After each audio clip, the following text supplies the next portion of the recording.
Berjumpa kembali di kelas Bupia. Materi hari ini kita akan membahas tentang struktur dan kebahasaan teks berita. Ini adalah materi kelas 8 semester 1. Kompetensi dasar yang akan dicapai pada pembelajaran kali ini adalah 3.2, menelaah struktur dan kebahasaan teks berita yang membanggakan dan memotivasi yang didengar atau dibaca.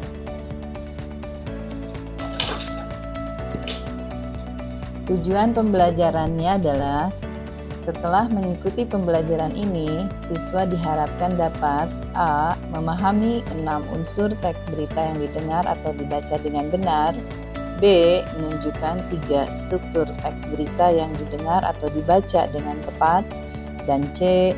Menjelaskan 5 kaidah kebahasaan teks berita yang didengar atau dibaca dengan baik. Melalui pembelajaran ini, siswa diharapkan memiliki sikap kreatif dan bertanggung jawab.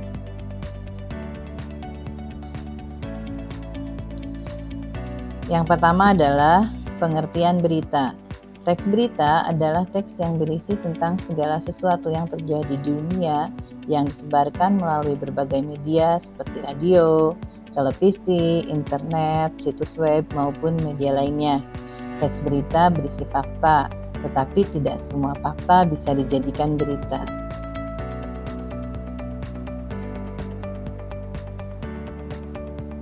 Selanjutnya adalah unsur-unsur berita. Unsur-unsur berita ini disingkat menjadi 5W plus 1H dalam bahasa Inggris. W yang pertama adalah what. Ini adalah pertanyaan apa yang terjadi di dalam sebuah berita tersebut. Kalimat tanyanya adalah apa. Kemudian yang kedua adalah where. Di mana peristiwa tersebut terjadi. Itu adalah kalimat tanya yang bisa kita tanyakan. Yang ketiga when.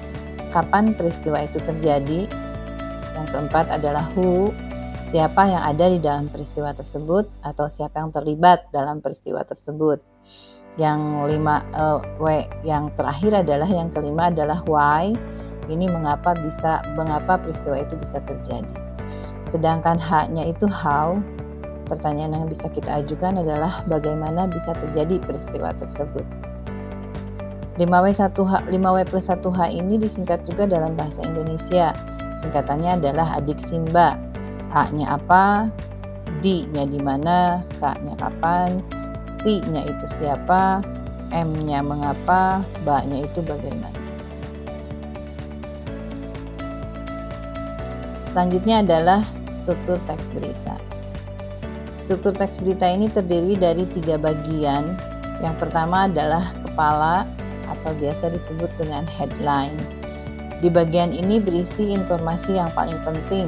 Jadi unsur-unsur berita yang tadi 5W plus 1H atau adik Simba itu biasanya akan ada di bagian ini. Kemudian yang kedua, strukturnya adalah tubuh. Di sini berisi informasi yang penting juga, tetapi di sini hanya isinya tentang informasi pendukung dari 5W1H yang ada di dalam bagian kepala. Yang terakhir adalah bagian ekor. Ini berisi informasi yang kurang penting, hanya sebagai informasi tambahan saja. Materi selanjutnya adalah kaidah kebahasaan yang ada di dalam teks berita. Yang pertama, menggunakan kalimat langsung dan tidak langsung. Contohnya di sini adalah contoh untuk kalimat langsungnya, gempa bumi itu menimbulkan banyak kerugian warga, kata Pak Bambang. Kalimat langsung ini ditandai dengan tanda petik 2 ya. Jadi kalimat yang diucapkan oleh orang tersebut kita tandai dengan tanda petik 2. Kemudian contoh kalimat tidak langsungnya, kalimat langsung tadi bisa kita ubah menjadi kalimat tidak langsung. Jadinya seperti ini. Pak Bambang berkata bahwa gempa bumi itu menimbulkan banyak kerugian warga. Kalimat tak langsung ini biasanya juga disebut menjadi kalimat berita. Kaidah kebahasaan yang kedua adalah menggunakan kata kerja mental atau kata kerja yang terkait dengan kegiatan hasil dari pemikiran.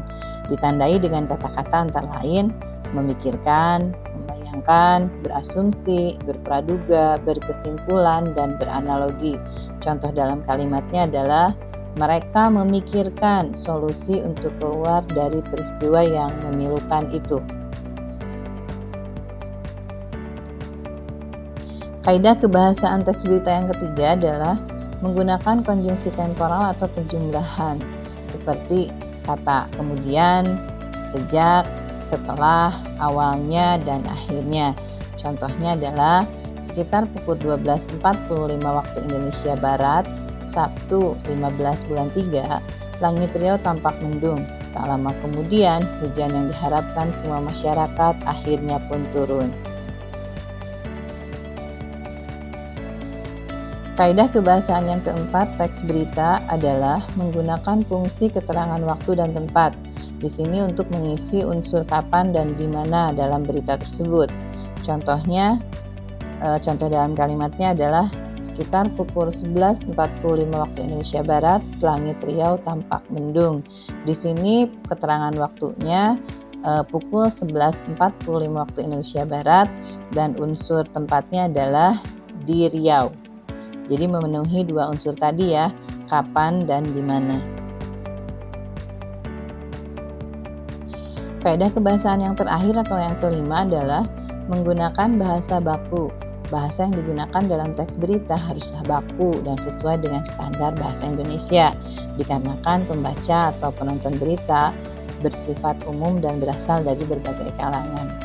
Jadi penggunaan bahasanya harus bahasa yang dimengerti, karena mungkin penontonnya itu bukan hanya sekedar dari beberapa wilayah saja, tetapi dari seluruh Indonesia, agar pesan yang disampaikan oleh berita tersebut bisa dipahami oleh semua kalangan.